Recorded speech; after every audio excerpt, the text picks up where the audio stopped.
Having attached my name to Amendment 102 in the name of the Noble Lord, Lord Wallace of Saltaire.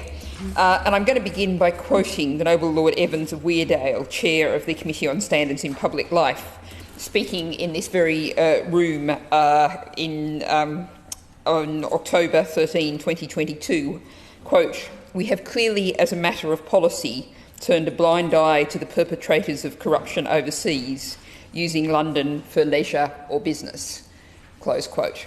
The Golden Visa scheme was clearly a significant part of that issue, as highlighted by the Noble Lord. And I really have to begin by paying great tribute to the Noble Lord, Lord Wallace of Saltaire, who has been an absolute terrier. Well, terrier sounds too small. A bulldog. Bulldog's better. An absolute... OK. We won't get into that one. The Noble Lord Wallace of Saltaire has been an absolute bulldog in pursuing this issue over a number of years, and it was the fact that I was working in a very modest support role in what's now the Financial Services Act of 2021 with the Noble Lord on this issue is the reason why I chose to attach my name to this amendment, because, as the Noble Lord Lord Fox has just so clearly outlined, we need to be able to fully diagnose the illness to find the medicine that we need to deal with it. And at the moment, we're not being allowed to see that diagnosis. We're getting a very rough top-line kind of summary.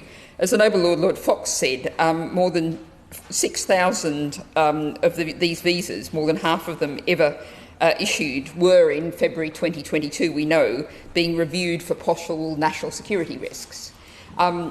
Being told a small minority as a figure just doesn't get us anywhere where we need to go.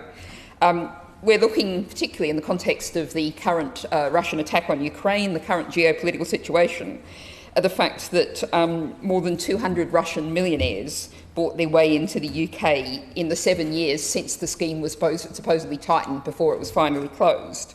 And we have to look at that in terms of security issues as well. We're talking about economic crime here, but economic crime and security are surely interrelated, and those issues we need to know about.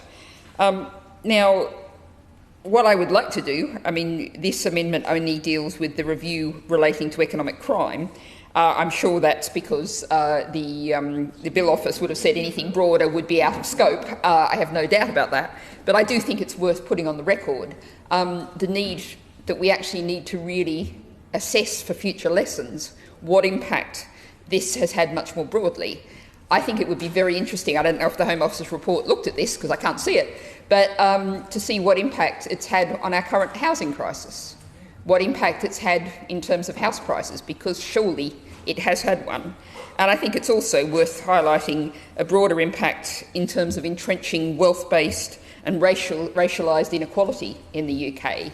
The contrast between the 250 family members and dependents of the Russian millionaires who came in versus the fact that so many British people are unable to live in their own country with their foreign spouse or partner because they don't earn enough money to be able to live with that person.